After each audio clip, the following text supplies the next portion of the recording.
Irmãos, ainda em pé, vamos abrir a palavra do Senhor na carta de Paulo aos Romanos, no capítulo de número 1.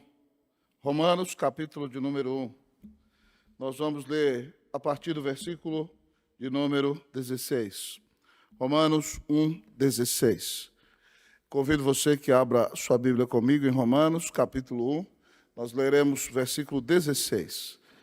Esse culto da manhã é um culto mais objetivo, e às vezes nós queremos pregar num texto bíblico maior, mas não dá para trabalhar um texto bíblico maior nesse culto. Então eu vou pregar um sermão nesta manhã em um versículo só. Romanos 1,16, eu lerei primeira vez, a igreja lerá segunda vez.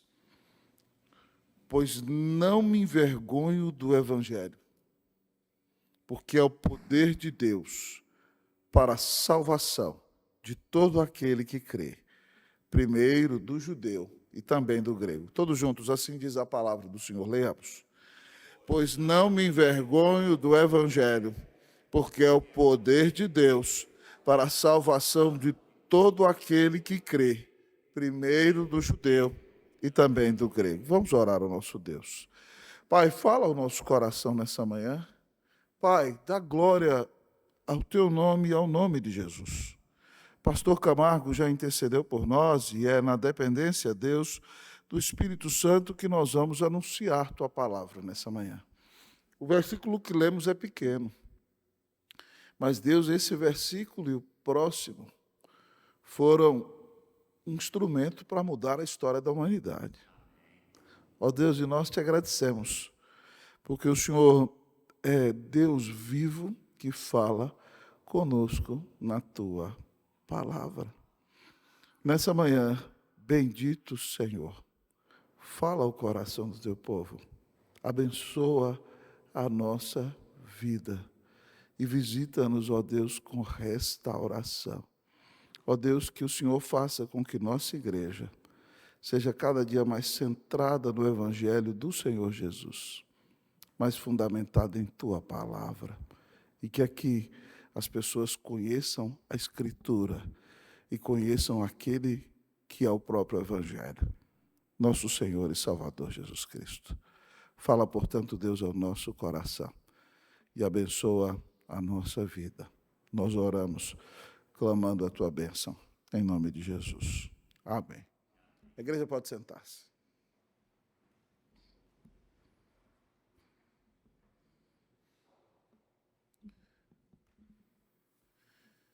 No século XVI, queridos irmãos, viveu na Alemanha o jovem Martinho, filho de Hans Luther, que seu pai queria que fosse um grande advogado. Seu pai era mineiro, estava gastando todos os seus recursos para que seu filho fosse um excelente advogado. Mas seu filho passou por uma grande tempestade numa viagem e, dominado pela superstição, quando um raio caiu perto dele, ele gritou: Santa Ana, me ajuda! E como o raio não o matou, então ele disse que se ela o ajudasse, ele seria monge. E assim o jovem Lutero entrou para o mosteiro dos agostinianos. Mas Lutero se via um terrível pecador. Ele tentava aplacar a ira de Deus com as penitências, com os jejuns. Ele dormia nas noites geladas da Alemanha sem embrulhar-se, ficava muito doente, fazia jejuns terríveis, mas não conseguia aplacar a ira de Deus ao sentir-se um pecador. Na primeira vez que, quando foi ordenado sacerdote da Igreja Romana, foi celebrar a Santa Ceia, na sua primeira missa, ele começou a tremer e não conseguiu celebrar a Santa Ceia, pensando que ali na hóstia estava o próprio corpo de Jesus, e o pai dele ficou irado porque ele derramou do cálice, e o pai dele saiu dizendo que ele não prestava para ser nem advogado, nem sacerdote. Perguntavam para Lutero nessa época se ele amava a Deus. E ele dizia o seguinte: você me pergunta se eu amo a Deus? Há momentos nos quais eu odeio a Deus. Quando eu vejo Deus como um juiz com sua espada de fogo flamejante, pronto a me destruir por causa dos meus pecados, você me pergunta se eu amo a Deus? Há momentos nos quais eu odeio a Deus. E quando Lutero era tão intenso no seu desejo de ser fiel e não conseguia, o seu superior lhe mandou estudar na Universidade de Wittenberg, onde ele fez o seu doutorado e depois se tornou professor. E ali expositor da palavra de Deus na principal igreja da cidade. E Lutero, estudando para expor Romanos, irmãos, ele disse que a luz do Evangelho brilhou diante dele quando ele leu este versículo e o próximo que diz: porque não me envergonho do Evangelho, porque é o poder de Deus para a salvação de todo aquele que crê, primeiro do judeu e também do grego, visto que a justiça de Deus se revela no Evangelho de fé em fé, como está escrito, o justo viverá pela fé. Quando Lutero leu esse texto, ele disse que foi como se a luz de Deus brilhasse diante dos seus olhos, e ele então contemplou o jardim da graça de Deus, porque ele entendeu que o homem não é justificado diante de Deus por causa das suas obras, mas que a justiça de Deus se revela no Evangelho, de fé em fé. Se você se arrepende e crê dos seus pecados, e crê no Senhor Jesus como seu único Senhor e Salvador, Deus vai perdoar você de todos os seus pecados. Ao arrepender-se dos seus pecados e crer em Jesus Cristo como o único mediador entre Deus e os homens, como seu único Senhor e Salvador, é como se Deus batesse o martelo no tribunal e dissesse: eu te declaro justo, eu te declaro inocente pela fé no meu Filho Jesus Cristo. E Lutero entendeu essa verdade. Ele entendeu que ele não era salvo por causa das suas obras, mas por causa da salvação que ele recebeu pela graça, mediante a fé na obra de Jesus. E assim ele creu nessa notícia maravilhosa do Evangelho e foi salvo. É esse texto maravilhoso que o apóstolo Paulo escreveu, que Deus usou para ser um instrumento para despertar a reforma protestante, que mudou não só a Europa no século XVI, mas mudou a história da humanidade, da qual nós somos herdeiros, e hoje aqui, como igreja reformada, continuamos a pregar o Evangelho, por causa daquela obra tão graciosa que Deus começou a realizar na vida de Lutero, lá no século XVI. Essa carta, irmãos, é maravilhosa. Eu estou pretendendo, se Deus quiser, ou no próximo ano ou no outro, fazer a exposição dela inteira aqui em nossa igreja. Mas Paulo escreveu essa carta quando ele estava em Corinto, nos anos 57 e 58, com o objetivo de compartilhar com a igreja de Roma, mostrando a ela o evangelho que ele pregava, e mostrando que ele desejava ter um ministério entre eles, e futuramente, depois de um tempo, desejava que a igreja de Roma o encaminhasse como missionário para a Espanha, para anunciar o evangelho ali. Mas antes disso, o próprio Paulo diz que também queria ganhar algumas almas para Cristo Jesus em Roma. E ele, então, ao descrever o evangelho que prega, no início dessa carta, ele começa dizendo: eu não me envergonho do evangelho. Paulo já foi perseguido por causa do Evangelho a essa altura. Paulo já foi encarcerado por causa do Evangelho. Paulo já foi apedrejado. Paulo já foi açoitado. Mas ele diz que não se envergonha do Evangelho. Pelo contrário, em lugar de envergonhar-se, ele se gloria do Evangelho. E ao pensarmos, então, numa antítese dessa expressão, por que não me envergonho, que é gloriar-se no Evangelho, eu quero meditar com os irmãos e irmãs dessa manhã, só no versículo 16, sobre o tema a glória do Evangelho. Já que Paulo não se envergonha do Evangelho, ele nos apresenta aqui, então, a glória do Evangelho. E talvez você me pergunte: pastor, no que está a glória do Evangelho? Em primeiro lugar, esse versículo 16 nos diz que a glória do Evangelho está na sua definição. A glória do Evangelho está na sua definição. Paulo diz: porque não me envergonho do Evangelho. Eu não sei se você sabe, a palavra Evangelho é a junção de duas palavras gregas, que significa boas notícias, boas novas. A glória do Evangelho está na sua definição. É uma bela mensagem, é uma boa notícia, é a boa nova. Pastor, que boa nova é essa boa nova do Evangelho? É a boa nova que você vê lá em João 3,16. Porque Deus amou ao mundo de tal maneira que deu o seu Filho unigênito, para que todo aquele que nele crê não pereça, mas tenha vida eterna. O Evangelho é a boa notícia de que Deus amou o seu povo e mandou o seu único filho para morrer na cruz do Calvário e pagar os pecados de todos aqueles que nele creem. É por isso que Paulo não se envergonha do Evangelho. É por isso que ele se gloria no Evangelho, porque o Evangelho é a melhor de todas as notícias. Então talvez você me pergunte, pastor, por que nós vamos nos gloriar no Evangelho? Por causa da sua definição. Ele é a melhor de todas as notícias. Ele é a notícia de que Deus nos amou e mandou o seu Filho amado para morrer na cruz e pagar os pecados de todos aqueles que nele creem. Pastor, por que nos gloriarmos no Evangelho? Em primeiro lugar, por causa da sua definição. Ele é a melhor de todas as notícias. Mas talvez você me pergunte, pastor, por que gloriarmos-nos no Evangelho? O texto apresenta a glória do Evangelho. A glória do Evangelho está na sua definição, mas a glória do Evangelho está na sua essência. A glória do Evangelho está na sua essência. Paulo diz, porque não me envergonho do Evangelho, porque ele é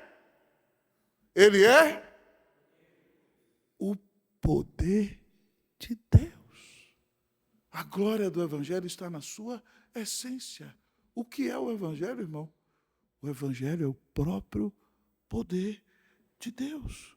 Pasmem comigo, irmãos, eu não posso ressuscitar pecadores espiritualmente. Eu não posso converter o coração de ninguém. Mas quando a boa notícia do Evangelho é anunciada e o Espírito Santo pega essa notícia e sopra a vida no coração do pecador, então ele ressuscita mortos. Então o Evangelho tem o poder de trazer nova vida para os corações. O Evangelho tem poder de trazer ressurreição na alma. O Evangelho tem o poder de trazer a vida eterna para todo aquele que nele crê. Antes de sair de férias, eu expus aqui Efésios 2, de 1 a 10, texto maravilhoso.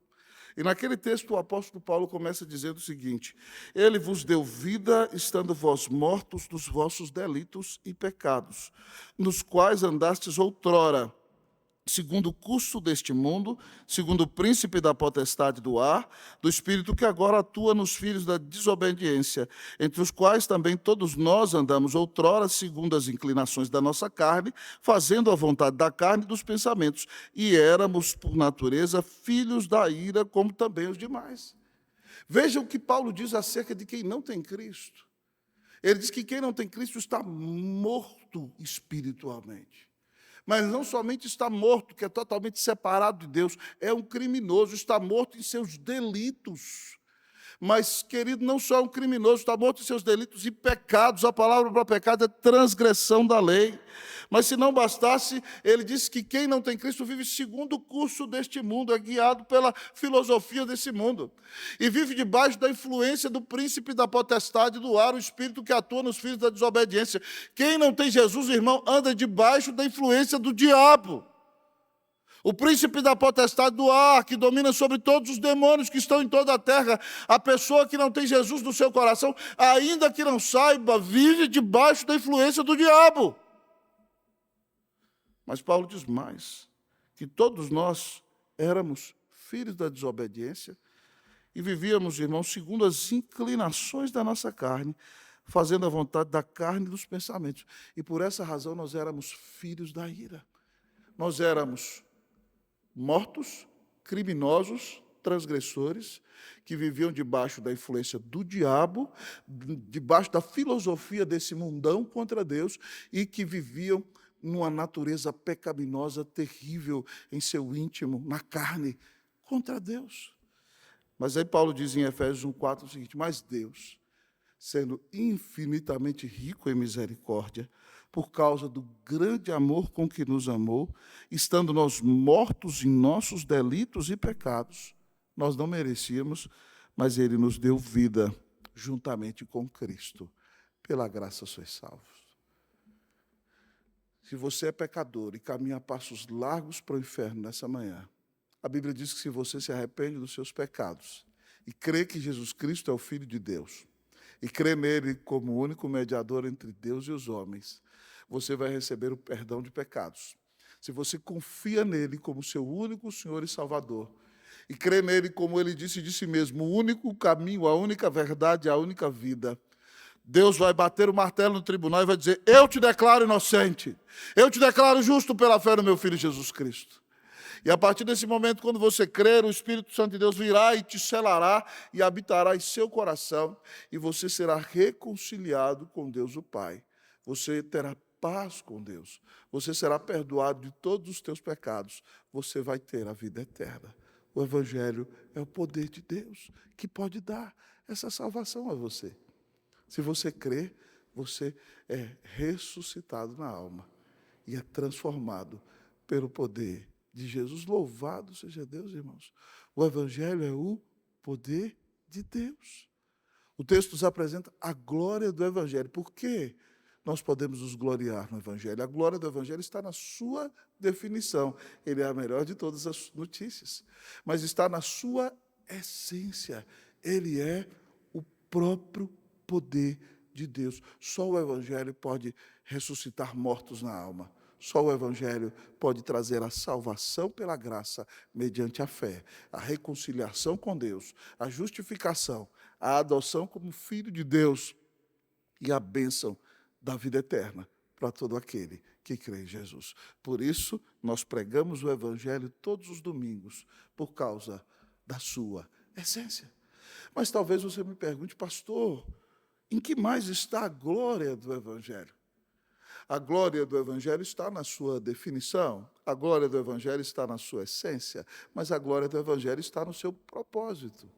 A glória do Evangelho está no seu propósito. Olhe comigo, versículo 16 ainda.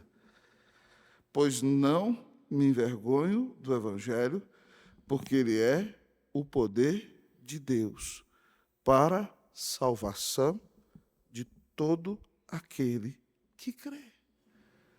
Pastor, qual é o propósito do Evangelho? O propósito do Evangelho é salvar. É por isso que nós pregamos a Jesus todos os domingos aqui nesse púlpito. Você chega nessa igreja, você ouve uma exposição bíblica, ainda que ela seja feita no Antigo Testamento, ela vai apontar para Cristo. Porque nós não somos meros rabinos judaicos, que você vem aqui no domingo e só ouve: faça isso, não faça isso, faça isso e não faça isso, como se estivesse em seu próprio poder agradar a Deus. Antes de fazer, você precisa crer. E depois de se arrepender e crer, você vai fazer não para receber, mas você vai fazer para agradecer. Porque você foi salvo pela graça mediante a fé na obra de Jesus. Paulo está dizendo que o propósito do Evangelho é salvar. É por isso que nós pregamos o Evangelho todos os domingos, na esperança de que alguém, se aqui está caminhando a passos largos para o inferno e não se arrependeu dos seus pecados, se essa pessoa crer em Cristo Jesus, ela receberá o perdão de pecados, ela receberá a vida eterna, ela receberá a paz com Deus. Ela será salva, será reconciliada com Deus, terá o Espírito Santo de Deus habitando em seu coração e terá a certeza da promessa de que nunca o Senhor vai deixá-la e jamais vai abandoná-la. Pasme comigo, irmão, ninguém entra no céu porque é frequentador de igreja. Você só vai entrar no céu se você se arrepender dos seus pecados e crer que Jesus Cristo é o seu único Senhor e Salvador. Eu cresci numa igreja presbiteriana histórica. A igreja que eu era membro foi fundada em 1897. Ela é mais velha, 1893, 7 anos mais velha que a nossa Igreja Unida. Fundada pelo reverendo John Boyle. E, irmãos, qual não era a minha surpresa? Quando eu era menino, estava em nossa igreja e vi um irmão que não perdia um culto dominical. Ele era filho de crente, neto de crente, mas com 80 anos, ele não tinha professado a fé, porque não tinha certeza da salvação. Não sabia se cria ou não no Evangelho. Agora, pasme comigo, alguém que frequentou a igreja 80 anos e ainda não tinha crido em Cristo Jesus. Que tristeza. Você não vai entrar no céu porque você frequenta a Igreja Presbiteriana Unida de São Paulo. Você vai entrar no céu se você se arrepender dos seus pecados e crer que Jesus Cristo é o Filho de Deus, que te amou e deu a vida na cruz para te salvar. E depois de crer, então, você recebe o perdão, a vida eterna. E você vai continuar frequentando a Igreja Presbiteriana Unida de São Paulo. Não para receber a salvação, mas para agradecer àquele que te amou e deu a vida na cruz para te salvar.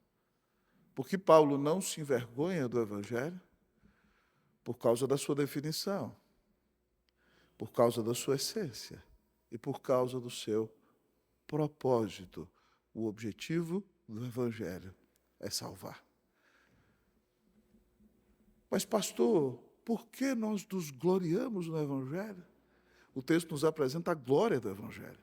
Ele nos diz que a glória do Evangelho está na sua definição, ele é a melhor de todas as notícias, está na sua essência, ele é o poder de Deus, está no seu propósito, salvar. Mas, pastor, no que mais está a glória do Evangelho? Em último lugar, nessa manhã, nós aprendemos que a glória do Evangelho está no seu alcance. A glória do Evangelho está no seu alcance. Vamos ler, irmãos, versículo 16 inteiro? Todos comigo, vamos lá? Pois não me envergonho do Evangelho, porque é o poder de Deus para a salvação de todo aquele que crê, primeiro do judeu e também do grego. A glória do Evangelho está no seu alcance. O texto diz que ele alcança todo aquele que crê. Ele fala primeiro do judeu. Por que primeiro do judeu? Porque o judeu foi o primeiro a receber o Evangelho. O nosso próprio Senhor, na sua humanidade, é judeu. Ele nasceu da tribo de Judá. Então, os judeus foram primeiros a ouvir o Evangelho. Mas depois do judeu, o grego, e é isso, o grego significa todo aquele que não é judeu. Porque a língua do mundo naqueles dias era a língua grega. Paulo está escrevendo para os romanos. Mas ele está dizendo o seguinte, que Cristo pode salvar gente de qualquer raça, de qualquer tribo, de qualquer língua, de cada nação. Qual é o alcance do Evangelho? Todo aquele que nele crê. Não importa, querido amigo e irmão, de qual família você é. Não importa qual é a sua origem. Talvez você me diga, pastor, eu venho de uma família muito perdida. Meu pai era cachaceiro, minha mãe era uma mulher da vida. Pastor, eu venho de uma família de macumbaria. Pastor, eu venho de uma família prostituída. Não importa, se você se arrepende dos teus pecados e crê que Jesus Cristo é o Filho de Deus, o Evangelho é para alcançar todo pecador que se arrependa e que crê em Jesus. É por isso que nós pregamos o Evangelho a toda criatura.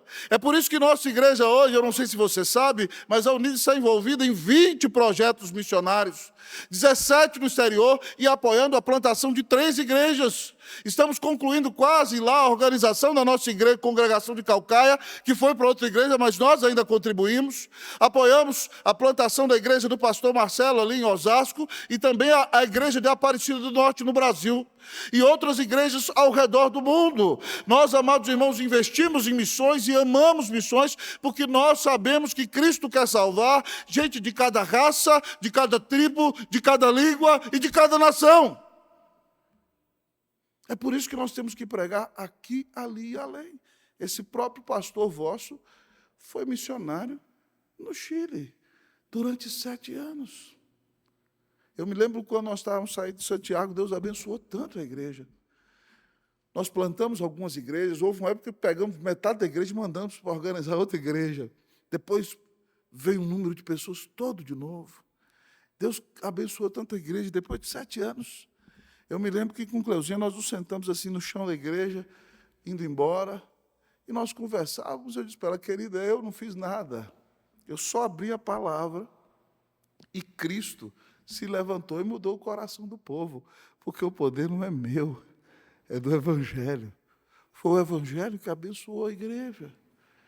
É por isso, irmãos, que a nossa igreja, por exemplo, tem um trabalho na Casa Porto Seguro, que é um albergue, onde pessoas de rua ouvem a palavra todo sábado e todo domingo.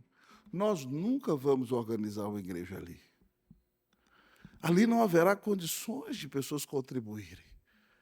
Mas nós sabemos disso e continuamos ali pregando o Evangelho, porque aquelas pessoas em situação de rua só podem ser salvas e ter a sua vida mudadas se elas crerem que Jesus Cristo é o Filho de Deus e morreu na cruz para salvá-las. É por isso que um de nossos pastores trabalha na EB, em vários projetos sociais na rua durante toda a semana. Porque essas pessoas que estão entregues à droga, à prostituição, a uma vida perdida, só podem ser mudadas se elas se arrependerem de seus pecados e crerem em Cristo Jesus. Mas é por isso, irmãos, que nós temos que pregar o Evangelho para elas, mas também nós temos que pregar o Evangelho para as elites do nosso país, para os políticos, para as autoridades, porque estas pessoas só podem ter os seus pecados perdoados se elas se arrependerem de seus pecados e crerem em Cristo Jesus. O Evangelho não olha CPF, não olha RG, não olha a cor da pele, não olha o nome da família. O Evangelho salva todo aquele que se arrepender dos seus pecados e crê que Jesus Cristo é o Filho de Deus. O alcance do Evangelho é ilimitado, porque ele vai salvar os eleitos de Deus, de todos os rincões da terra, de cada raça, de cada tribo, de cada língua e de cada nação. Eu amo, amados irmãos, a expressão bíblica que aparece do culto ali em Apocalipse capítulo 5, em que a gente de toda raça, de cada tribo, de cada língua, de cada nação, diante do trono de Deus, estão os seres viventes, que ali representam os seres angelicais, estão os anciãos, que representam a igreja do Antigo e do Novo Testamento, a liderança da igreja de Cristo Jesus. Todos se ajoelham, todos se prostram e louvam ao Senhor, e todos juntos terminam cantando: ao que está sentado no trono e ao Cordeiro seja o louvor e a honra e a glória e o domínio pelos séculos dos séculos. Amém. Africanos, japoneses, alemães, brasileiros, chilenos, todos nós ali estaremos, porque cremos em Jesus e Ele deu a vida eterna para todo aquele que nele crê, independente de sua tribo, de sua língua, de sua raça, de sua origem e de sua nação. Pastor, nós aprendemos sobre a glória do Evangelho. Daniele, você não anotou os pontos hoje. Anotou? Então vamos lá, vamos falar com o papai.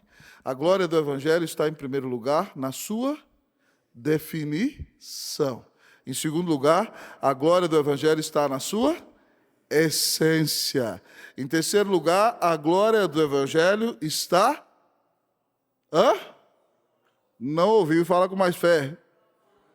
Está no seu propósito.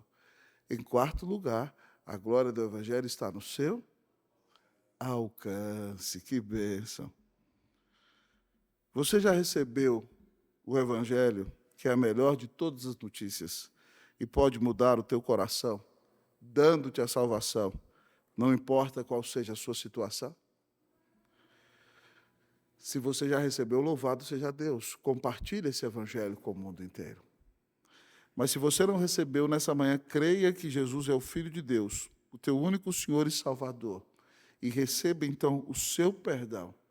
Receba a bênção da justificação. Receba a vida eterna. Receba a paz com Deus. Creia em Jesus e você será salvo. Se você já creu em Jesus, levante-se, pare de ser egocêntrico e olhar para o seu próprio umbigo e pregue esse evangelho a toda criatura. Mas se você ainda não creu, ouça nessa manhã o chamado de Jesus que diz: vinde a mim, todos vós, os que estáis cansados e sobrecarregados, e eu vos aliviarei. Que nós continuemos nesta igreja a pregar o Evangelho e a nos gloriarmos no Evangelho, porque a glória do Evangelho está na sua definição, está na sua essência, está no seu propósito, está no seu alcance. Que Deus nos encha de amor pelo Evangelho e que Deus nos faça pregar o Evangelho a toda criatura.